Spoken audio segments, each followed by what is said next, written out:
ছিল পাখি, সে ছিল মূর্খ, সে গান গাহিত, শাস্ত্র পড়িত না।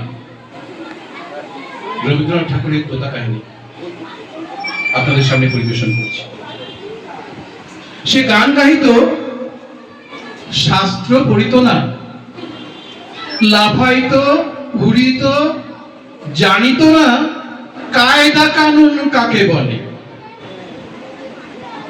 রাজা বলিলেন, এমন পাখি তো কাজে লাগে না, অথচ বনের ফল খাইয়া রাজহাটে ফলের বাজারে লোকসান ঘটায়। মন্ত্রীকে ডাকিয়া বলিলেন, পাখিটাকে শিক্ষা দাও। রাজার ভাগিনাদের উপর ভার পড়িল পাখিটাকে শিক্ষা দিবার। পণ্ডিতেরা বসিয়া অনেক বিচার করিলেন।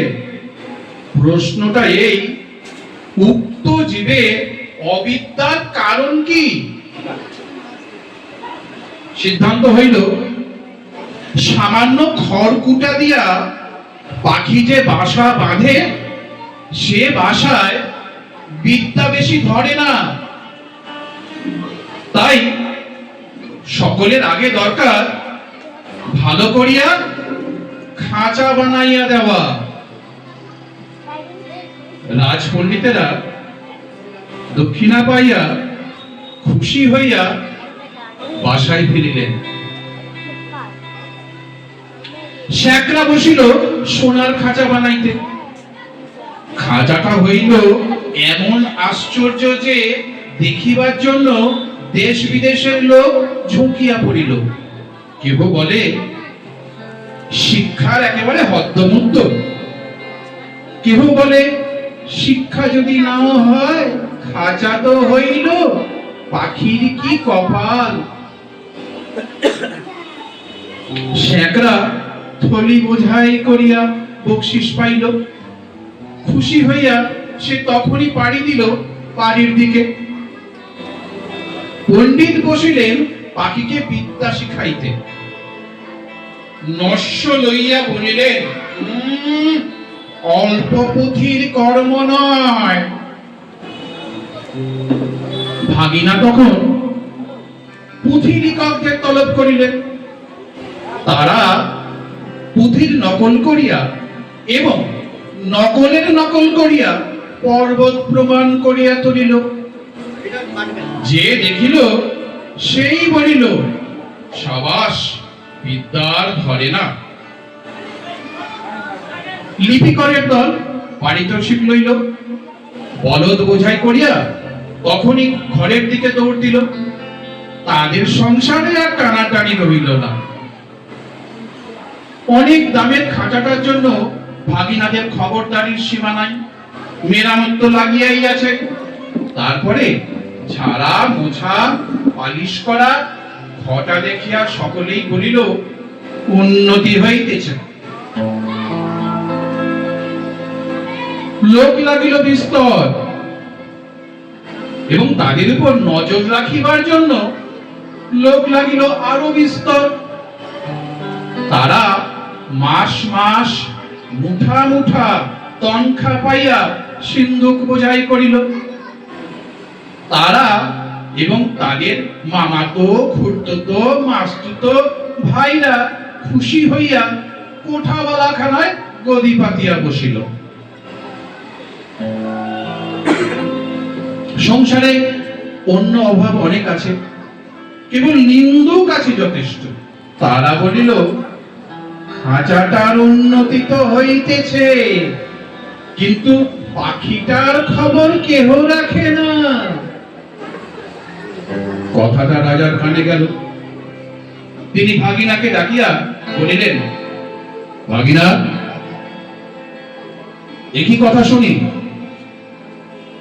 ভাগিনা বলিল, মহারাজ, সত্য কথা যদি শুনিবেন তবে ডাকুন শ্যাকরাদের, পণ্ডিতদের, লিপিকরদের ডাকুন, যারা মেরামত করে এবং মেরামত তদারক করিয়া বেড়ায়।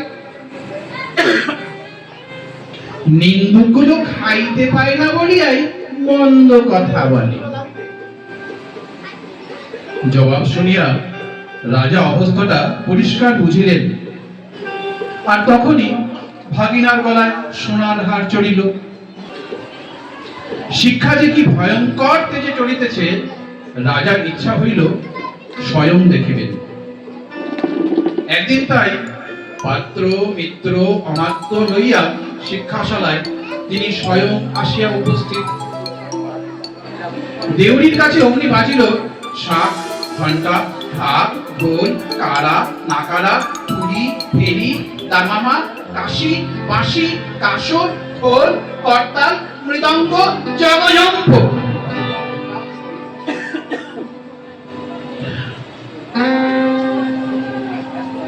পণ্ডিতেরা গলা ছাড়িয়া টিকি নাড়িয়া মন্ত্র পাঠে লাগিলেন।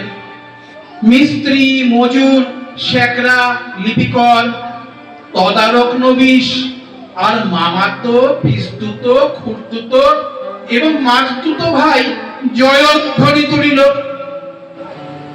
ভাগিনা বলিল, মহারাজ কাণ্ডটা দেখিতেছেন? মহারাজ বলিলেন, আশ্চর্য, শব্দ কম নয়। ভাগিনা বলিল, শুধু শব্দ নয়, পিছনে অর্থও কম নাই। রাজা খুশি হইয়া দেউরি পার হইয়া যেই হাতিতে উঠিবেন, এমন সময়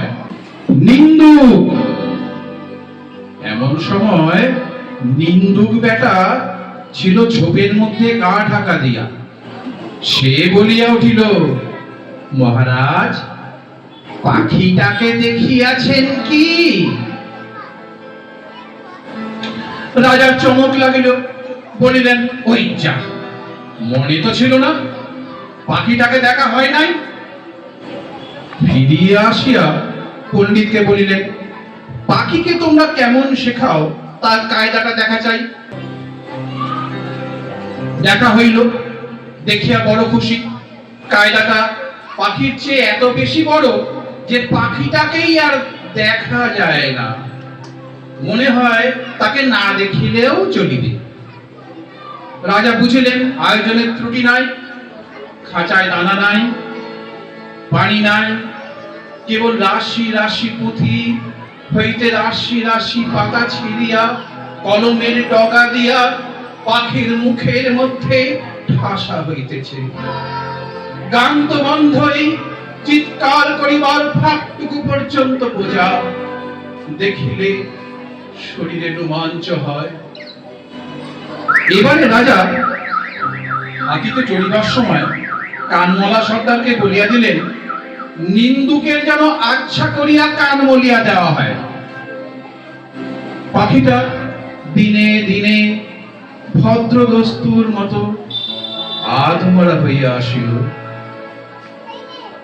অভিভাবকেরা বুঝিল বেশ আশাজনক, তবু স্বভাব দোষে সকালবেলার আলোর দিকে পাখি চায়, আর অন্যায় রকমে পাখা ঝটফট করে।